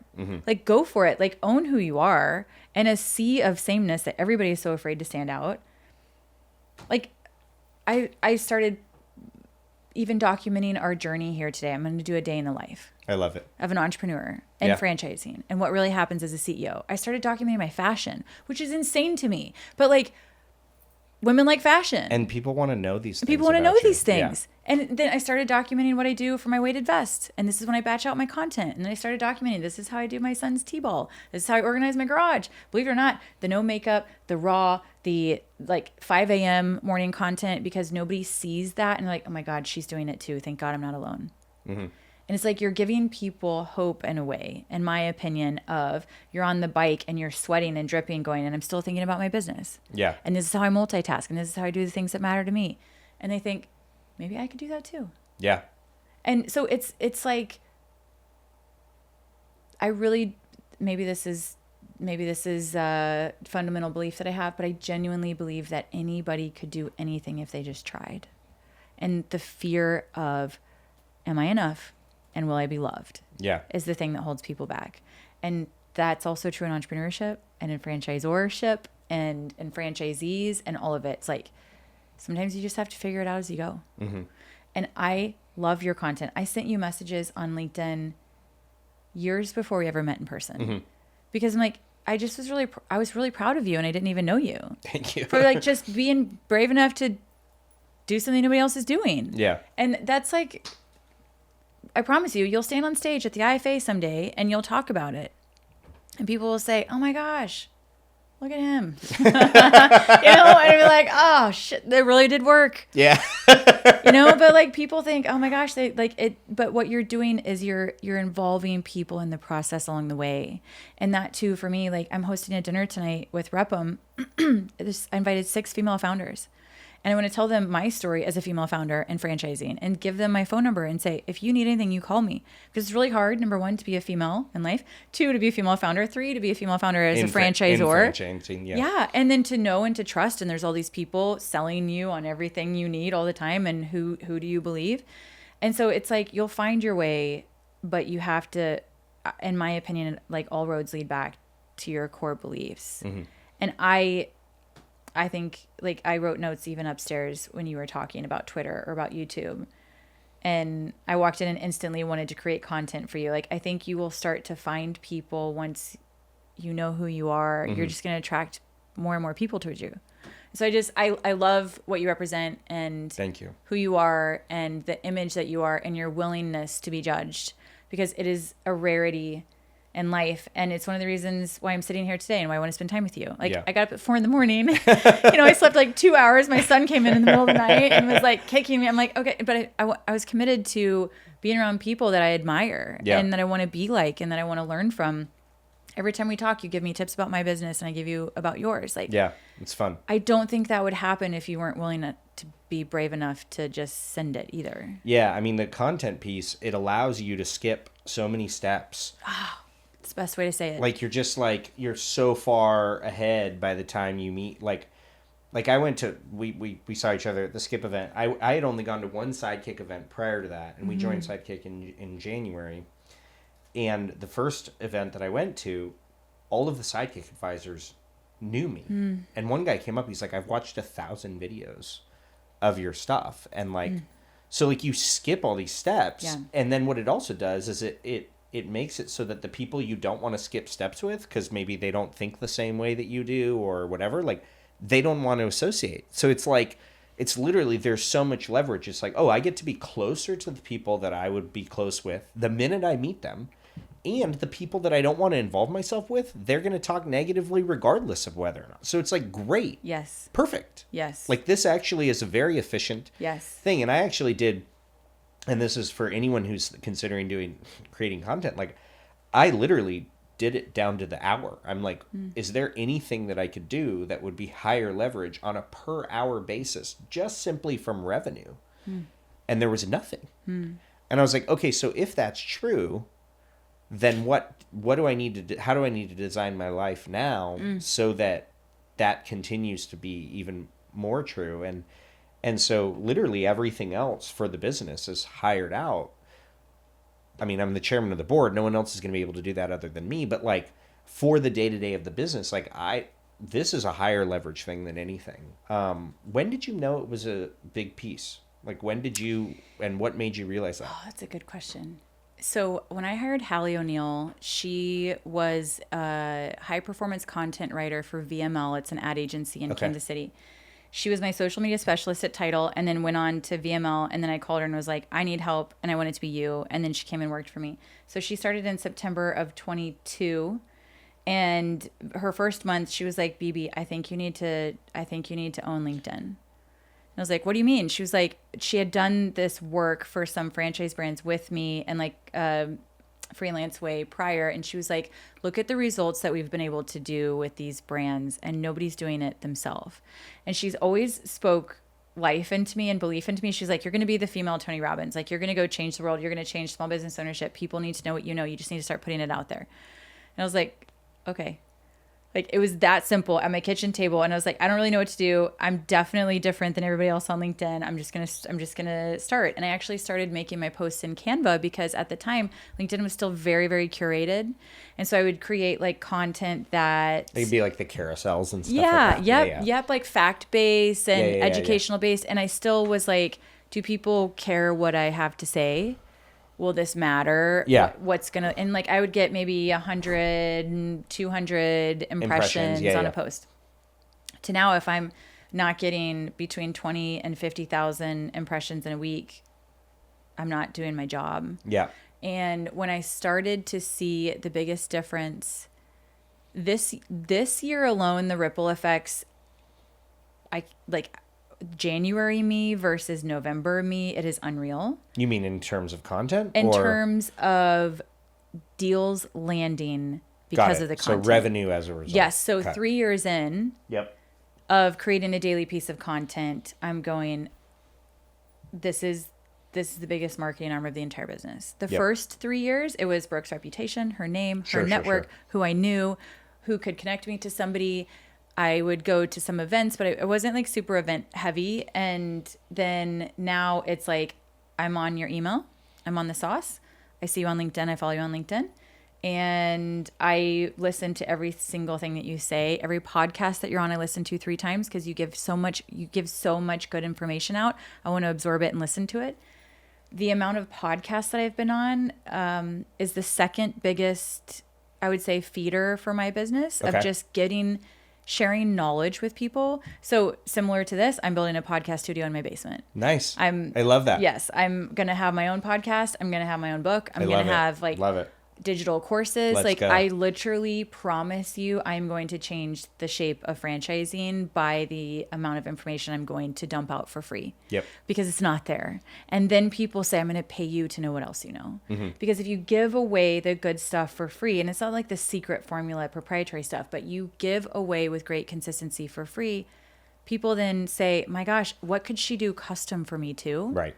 So it was like the last year, probably summer of last year was when I was like, oh my gosh, LinkedIn is really popping. And I had one piece of content that had 1.5 million impressions. Oh, wow. And I was standing in my dining room because I was just working at the table. And I said, I want you to watch my face. And I did a slow 360. I said, watch my face. And then every single time you could see the shading change and the lighting change on my face. And I said, this is the single tip I would give you in content creation, to put your face towards the light, because so many people are trying to create content and it's done poorly because they just don't even have the tiniest little tip of like, look to the light or put your face towards the window or elevate your computer. Yeah. And so I started giving these tiny tips and it hit. And then I gave one other tip that week about something, and I had 2.5 million impressions in a week. That's wild. And you don't really go viral on LinkedIn. You know, it's just more of like a consistency game. And they put your content out to so many people because there's not enough creators. But like that for me, I was like, okay, all right, I'm going to do it. And now one of my affirmations is I'm going to be a keynote speaker at LinkedIn's conference. Like I want to teach LinkedIn and the power of personal branding of what I've done on LinkedIn to people at their conference themselves. Does LinkedIn have a creator fund? Like TikTok, I've looked this up. I've emailed LinkedIn 4 times. I'm going to keep emailing LinkedIn until they answer and say, yes, we do have a creator fund. Like TikTok will pay people to get on there and create content so people use their platform. Wow. So will Instagram. So will Facebook. Like, guess what? LinkedIn, you need a content pool to pay people like you and I to say, teach people how to use the platform more. Yeah. Because people aren't even using it. So when the doors that open it is so surprising how many things have come out of creating content separate from the revenue in the business. Yep. The brands were able to take on and attract. The people were able to help. I'm talking like the IFA itself, having conversations with the entire industry, to the events, to the keynotes, to people reaching out saying, I would like for you to do a book deal. You have information that would be really valuable. I'm like, just from 3 years. Yeah. And it was like the last year though, because I always talk about compounding interest. It's like the bank account. All of a sudden you're like, okay, I have accumulated wealth, but you just put in $1 at a time. It's like one post at a time, and you wake up and you're like, I'm doing okay. And then you wake up and you're like, I'm doing really well. And you wake up and nobody can catch up because you've just been putting out the content consistently. So it's like, for me, the doors that it opens, it's about, like, it continues to remind you more and more. It just continues to surprise me too. Yeah. Like you're going to be asked to sit on boards. You're going to be asked to be part of the IFA at large, like at the highest level, because you are a voice in franchising. That's going to benefit your brand too. Sure. You know, like it's the added exposure and layers that come with it that you don't even realize when you're staying in a state of curiosity.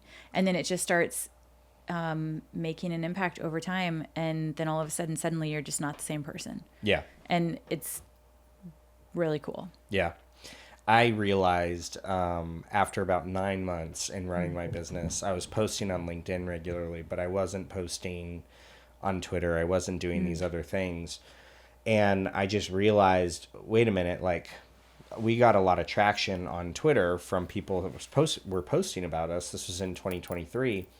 I was like, I think I've got a cool story. Why don't I just write on Twitter? And at the time we had like 200 something. I had like 200 something. So I'm like literally writing content into the ether. Like no one's even reading it. Right. But I started posting, and it was like everything that came to my mind. And at the very beginning, there was very little strategy. It was just like writing stuff online. Yep.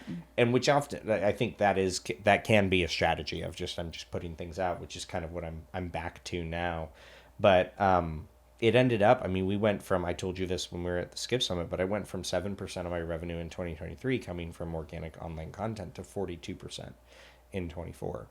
And in 1 year. From 7 to 40. 7%. 7% to 42? To 42%. Yeah. Like I'm not surprised. It's wild. Like, and the amount, the ability to then build a team, hire a C-suite, bring in a C-level executive that's been with the business, that's been in the industry for 22 years. Like, you talk about, franchise brands needing to attract high-level talent in the franchise space. Like, what's a better way to do it than to tell their story online? Yeah. I'm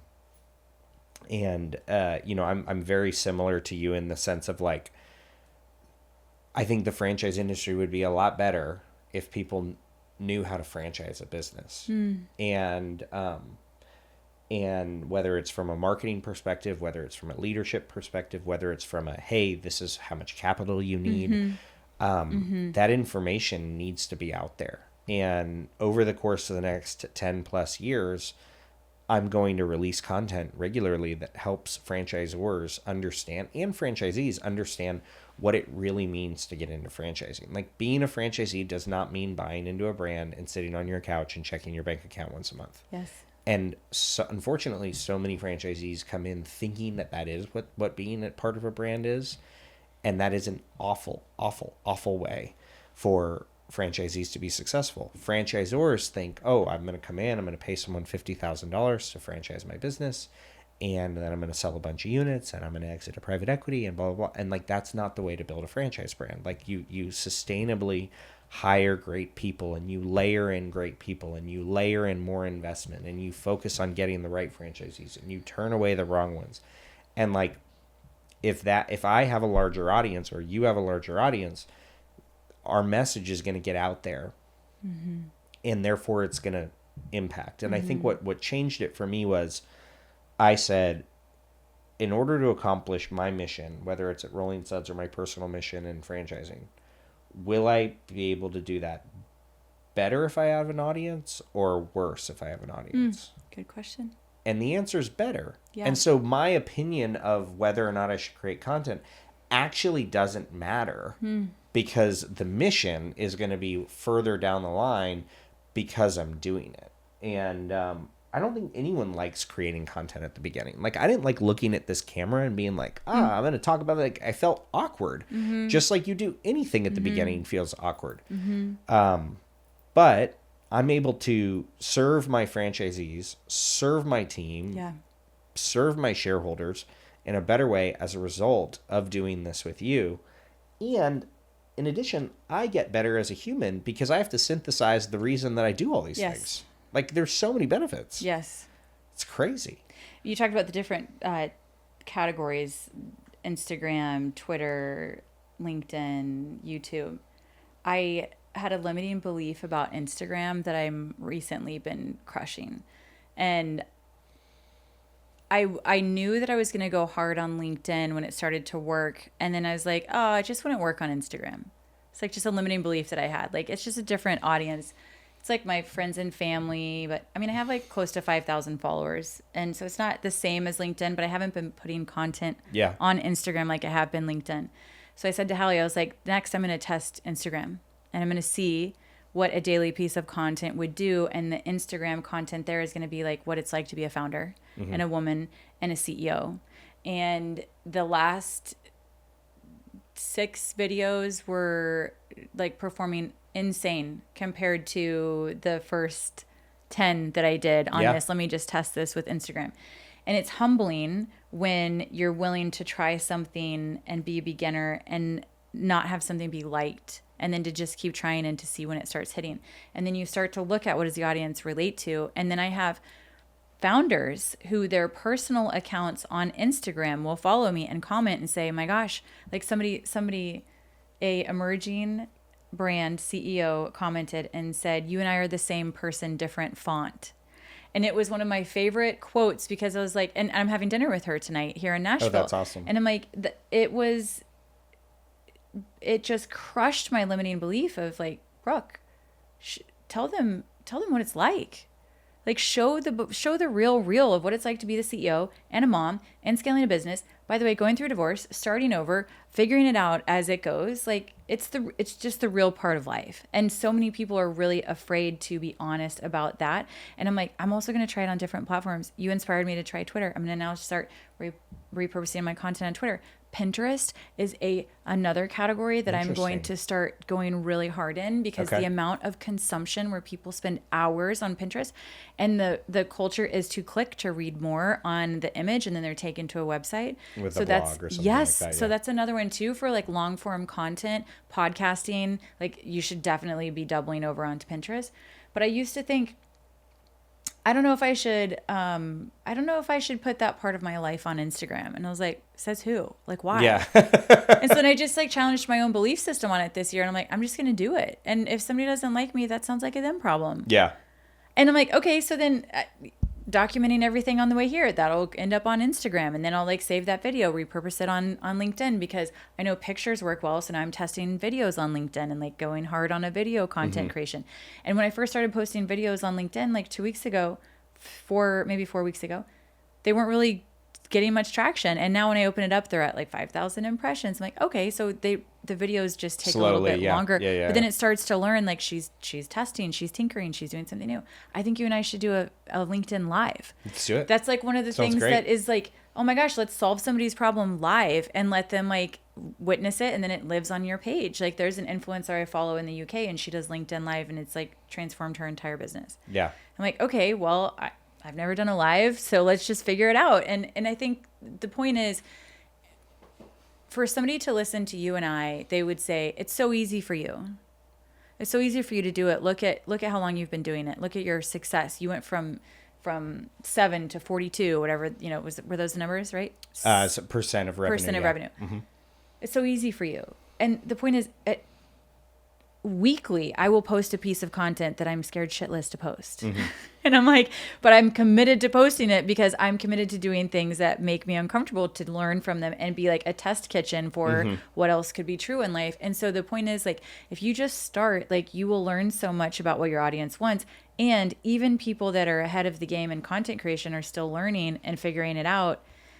And there are days where I'm sure you're like, oh, like, okay, that didn't land and I'm going to learn from it. And maybe that wasn't great. But then you figure like, okay, great. Maybe it was just the wrong time, wrong day. Saturday nights, you'd be shocked at how many people are on LinkedIn on the weekends. And I'm like, they're looking for jobs. Yeah.